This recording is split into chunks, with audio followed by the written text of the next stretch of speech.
tanpa bermaksud membela rezim pemerintahan Prabowo Gibran.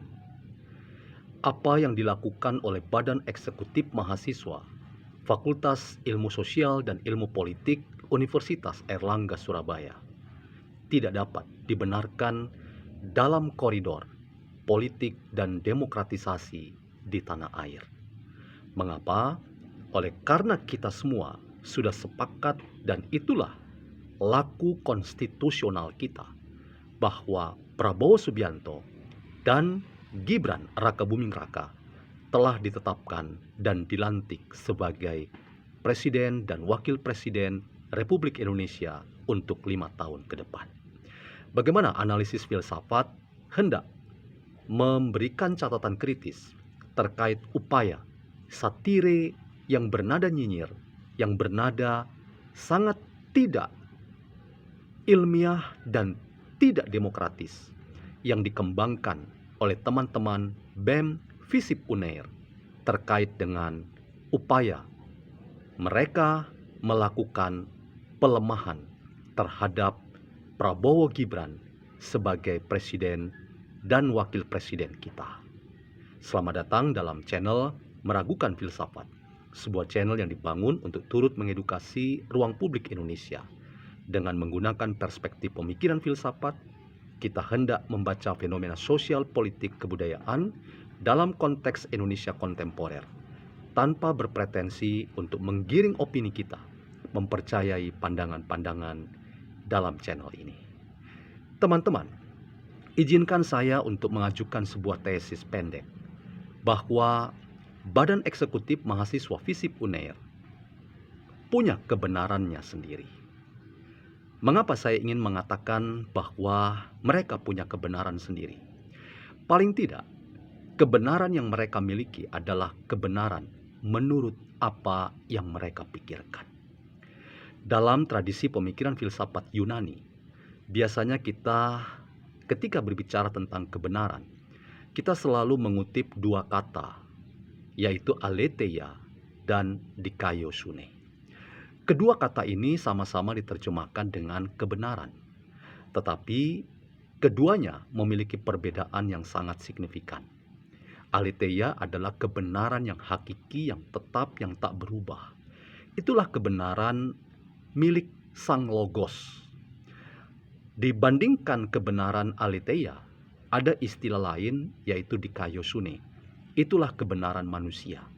Kebenaran manusia dikatakan kebenaran yang bisa berubah-ubah, kebenaran yang ditentukan oleh konteks, oleh situasi. Dan karena bisa berubah-ubah, maka seringkali manusia itu dikatakan berpikiran mencela-mencela dan kata-katanya tidak bisa dipegang.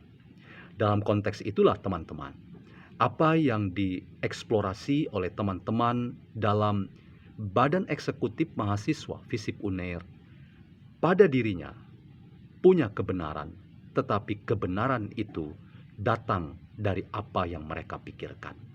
Mengapa saya ingin mengatakan demikian? Karena secara konstitusional, posisi Prabowo Gibran adalah presiden yang terpilih dan telah ditetapkan. Kemudian mereka berdua juga telah dilantik sebagai pemimpin kita yang sah. Karena itu upaya untuk melemahkan atau mendemigrasi dengan sistematis, termasuk menyematkan status bahwa Presiden Prabowo adalah presiden yang telah melakukan kejahatan terhadap kemanusiaan, karena terlibat dalam serangkaian kejahatan ketika ia dulu menjadi pemimpin militer. Kemudian kita juga bisa memberi evaluasi terhadap statement teman-teman BEM FISIP UNAIR yang mengatakan bahwa Gibran juga bagian dari kejahatan yang ia lakukan. Bahwa ia misalnya bagian dari Fufufafa yang melemahkan etika dan moralitas seseorang. Karena itu ia diragukan ketika menjadi seorang wakil presiden. Ia juga disematkan status sebagai anak haram konstitusi yang telah membuat ia dapat mendampingi Prabowo Gibran untuk maju sebagai pemimpin Indonesia. Nah, status-status itulah teman-teman yang kemudian menjadi kontroversial, menjadi bermasalah ketika hendak ditempatkan dalam proses demokratisasi kita di tanah air kita.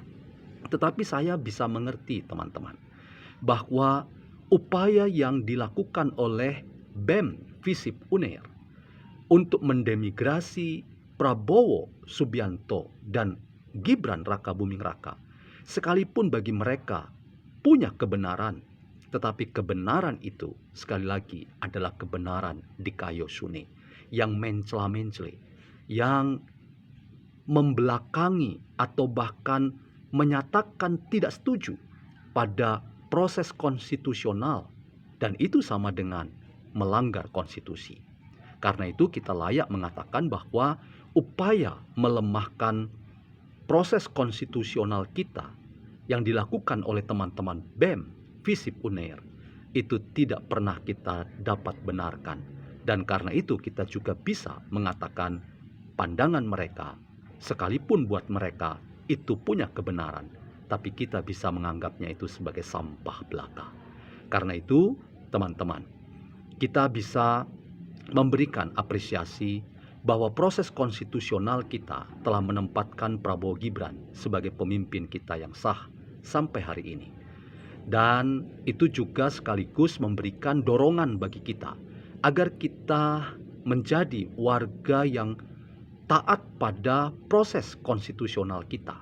Karena tanpa ketaatan dari kita sebagai warga, kita tidak pernah akan tiba pada pandangan atau sikap respek dan hormat kepada para pemimpin kita. Kita cenderung menjadi warga yang nyinyir dan hanya mengembangkan satu perspektif kebenaran, seolah-olah kita melupakan bahwa ada kebenaran lain yang bersifat umum yang itu telah menempatkan posisi Prabowo Gibran sebagai presiden dan wakil presiden terpilih dan telah dilantik dan sah menjadi pemimpin-pemimpin kita. Karena itu, upaya Dekanat Visip Unair untuk membekukan status BEM Visip Unair dan terdengar ada perlawanan dari Badan Eksekutif Mahasiswa Visip Unair untuk tidak setuju pada pembekuan Dekanat Visip Unair, biarlah itu dilihat sebagai dinamika internal mereka. Tetapi apa yang dilakukan oleh BEM Visip Unair tidak pernah akan dapat membatalkan proses konstitusi yang telah menempatkan Prabowo sebagai presiden kita dan Gibran sebagai wakil presiden kita. Upaya menyematkan Prabowo sebagai orang yang melakukan kejahatan terhadap hak asasi manusia dan menyematkan status Gibran sebagai pemilik akun Fufu Fafa, bahkan anak haram konstitusi, itu juga sekali lagi tidak akan melemahkan proses konstitusional yang telah menempatkan mereka sebagai pemimpin-pemimpin kita. Malah sebaliknya, proses kita ketika justru menyematkan berbagai macam status-status negatif terhadap pemimpin kita, itu justru memompa kemampuan mereka untuk membuktikan bahwa mereka kompeten, mereka layak dipilih oleh rakyat yang telah mempercayakan mereka sebagai pemimpin-pemimpin mereka. Karena itu, secara filosofis, aletheia adalah kebenaran hakiki, kebenaran logos, dan itulah tujuan hidup kita. Kita ingin sama-sama mencari kebenaran yang hakiki. Dan sekaligus kita diingatkan bahwa kebenaran menurut pemikiran kita itu sangat terbatas. Karena apa yang kita pikirkan belum tentu itu merupakan apa yang menjadi keputusan secara umum, antara lain misalnya yang telah menempatkan secara konstitusional Prabowo presiden, Gibran sebagai wakil presiden.